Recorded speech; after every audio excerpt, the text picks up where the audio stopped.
안녕하세요. 보이스 한자입니다. 자, 3일차 강의를 시작하도록 하겠습니다. 자, 첫 번째 글자를 볼까요? 자, 이 글자는요, 살필 안자고요. 살피다라고 하는 것은 두루두루 자세히 보는 것을 살피다라고 하는 거예요. 자, 어떤 의미냐면 안자라고 하는 것은 이 편안할 안자에서 온 거고요. 왜 편안할 안자냐면 집에 여자가 있으니 편안하다라고 본 건데요. 사실 여자가 집에 있어서 편안한 건 아니죠. 그 여자가 손으로 구석구석 살피기 때문에 편안한 거예요. 그런 의미의 살필 안자고요. 또 다른 의미로는요. 내 가족이 편안한 생활을 하기 위해서는요. 내가 손에 무기를 들고요. 내 집 주변을 살펴야 된다는 뜻이에요. 요즘에 범죄가 굉장히 많죠. 그러니까 내 가족의 편안함을 지켜주기 위해서는 내가 손에 무기를 들고 주변을 두루두루 살펴야 된다는 의미도 되는 거예요. 그런 의미의 살필 안자고요. 자, 다음 글자를 볼까요? 자, 이 글자는요. 늦을 안자예요. 자, 위에 있는 글자는 해일자라고 보시면 되겠고요. 그 다음에 밑에 있는 글자는 편안할 안자죠. 안이라는 음은 여기에서 온 거고요. 자, 집 안에 있는 여자가 잠만 자고 있어요. 그러니까 편안하겠죠. 근데 잠자고 있는데 이 여자가 해가 중천에 뜬 것도 모르고 계속 잠만 자고 있는 거예요. 그러면 이 여자가 일어나는 시간은 늦은 거겠죠. 그런 의미의 늦을 한자라고 보시면 되겠고요. 다시 한번 정리하면 집에서 여자가 자고 있으니 편안한데요. 해가 중천에 뜰 때까지 자고 있는 거예요. 일어나는 시간이 늦다라고 보면 되겠죠. 그런 의미에서 늦을 한자라고 보시면 되겠습니다. 네, 다음 글자를 볼까요? 자, 이 글자는요. 안장 안자라고 하고요. 안장이 뭐예요? 우리 말을 탈 때요. 엉덩이 부분에 깔아놓은 가죽이 있죠. 그것을 안장이라고 하잖아요. 자, 여기 보시면 가죽 격자가 있죠.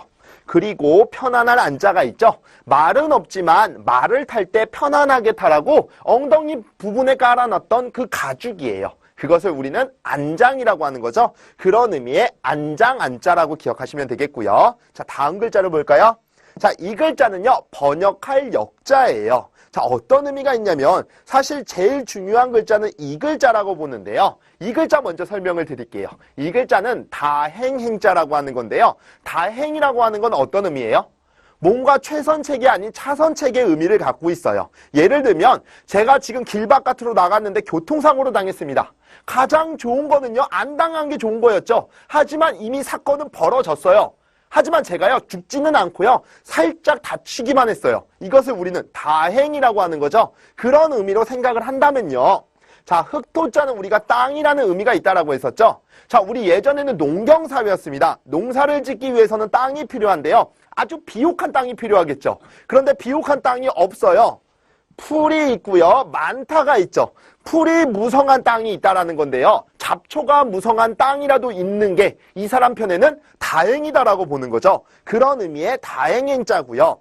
자, 우리가 살고 있는 이 세상에는요. 언어가 몇 가지나 있을까요? 한 수백 개가 있겠죠. 그 수백 개라고 하는 언어, 말이라고 하는 건데요. 이런 부분은 우리가 다 볼 수 있나요?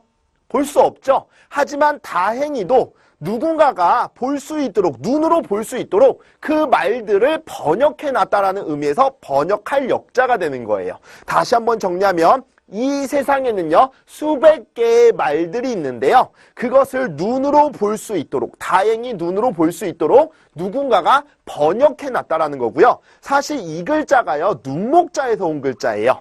지금 여기서는 그물의 형태지만 눈목자로 쓰였었다는 것을 여러분들은 명심하셔야 되겠습니다. 그런 의미의 번역할 역자고요. 이러한 형태의 글자가 많이 나와요. 참고로 말씀을 드리면 이 글자는요. 모택자라고 하는 건데요. 자, 못이라고 하는 거는요. 고여있는 물을 뜻해요. 자, 예전에는 농경사회였죠. 농경사회에서 농사를 짓기 위해서 가장 필요한 물건이 물이라고 본 건데요. 자, 내가 가장 좋은 거는요. 내가 물이 필요할 때마다 비가 내려주는 게 가장 좋아요. 하지만 현실적으로 어렵죠.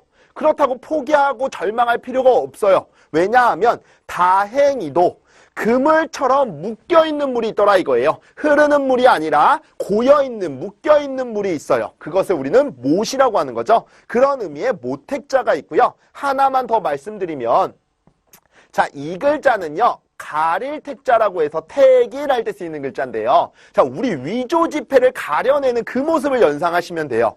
사실요, 우리가 위조지폐라고 하는 것을요, 처음에 손으로 만져봐요. 만져보는데 이게 위조인지 아닌지 모른단 말이에요. 그럴 때는요, 우리가 어떻게 해요? 다행히도 눈으로 이렇게 비춰보면요, 세종대왕이 보이면 이건 진짜죠. 이렇게 해서 가릴 수 있다라는 의미에서 가릴 택자라고 기억하시면 돼요. 다시 한번 정리하면 위조지폐라고 하는 것을요, 손으로 만졌을 때 구분이 잘 안 된다면 눈으로 보면 된다는 얘기예요. 다행히도 우리는 눈으로 그것을 가려낼 수 있다라는 의미에서 가릴 택자가 된다는 거죠.